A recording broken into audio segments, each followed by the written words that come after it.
ভালো চাকরি, মোটা বেতন, পরিশ্রম তো করায় নেবে এবং সেই মোটা বেতন দিয়েই তো সংসারটা তোমার সঙ্গে সুখে থাকা। সুতরাং জরুরি মিটিংয়ে যাইতেই হবে, অ্যাভয়েড করলে চলবে না। ঠিক আছে, এখন হাসি মুখে বিদায় দাও। বিদায় দিব মানে? আরে চির বিদায়ের কথা বলতেছি না, জরুরি মিটিংয়ের জন্য বিদায় দাও। আচ্ছা ঠিক আছে, যাও, কোনো সাবধানে যাবা, আর আজকে একটু তাড়াতাড়ি ফিরে। হ্যাঁ, আরে অসুবিধা নেই, তাড়াতাড়ি ফিরে আসবো।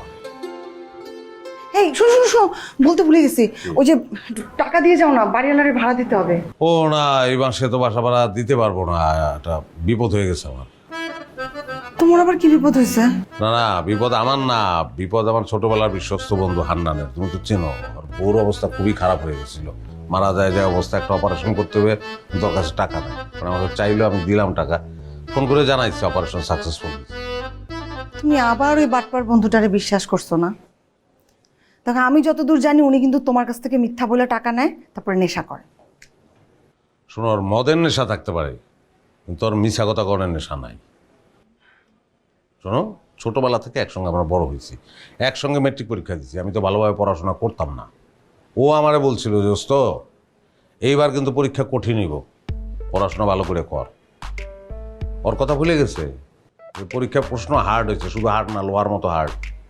ওর কথা মতো খালি পড়াশোনা করছিলাম দেখে পাশ করছিলাম, এবং আজকে চাকরি করতেছি। সেই বন্ধুরে আমি অবিশ্বাস করি কি করে বলো?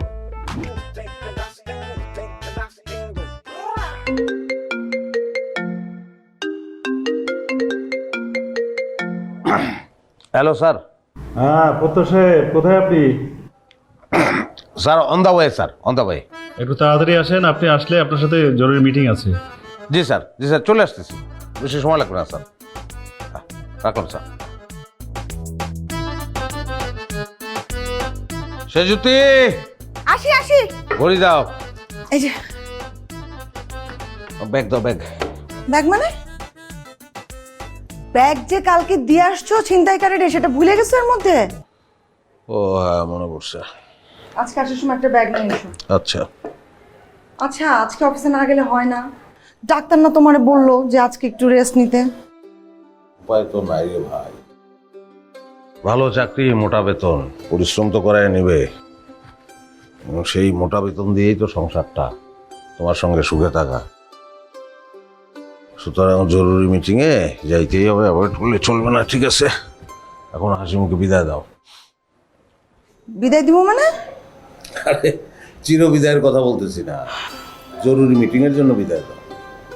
আচ্ছা ঠিক আছে, যাও, কোনো সাবধানে যাবা, আর আজকে একটু তাড়াতাড়ি ফিরে। হ্যাঁ, আরে অসুবিধা নেই, তাড়াতাড়ি ফিরে আসবো। এই শোনো শোনো শোনো, বলতে ভুলে গেছি, ওই যে টাকা দিয়ে যাও না, বাড়িওয়ালারে ভাড়া দিতে হবে। ও না, এই মাসে তো বাসা ভাড়া দিতে পারবো না, একটা বিপদ হয়ে গেছে আমার। তোমার আবার কি বিপদ হয়েছে?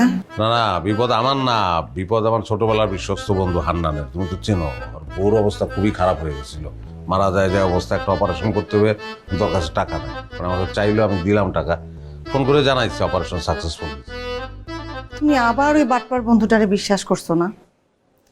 দেখো, আমি যতদূর জানি উনি কিন্তু তোমার কাছ থেকে মিথ্যা বলে টাকা নেয়, তারপরে নেশা করে। শোনো, ওর মদের নেশা থাকতে পারে, কিন্তু ওর মিছা কথা করার নেশা নাই।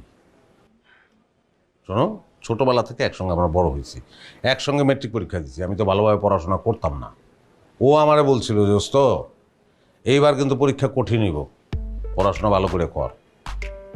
ওর কথা ভুলে গেছে যে পরীক্ষার প্রশ্ন হার্ড হয়েছে, শুধু হার্ড না, লোহার মতো হার্ড।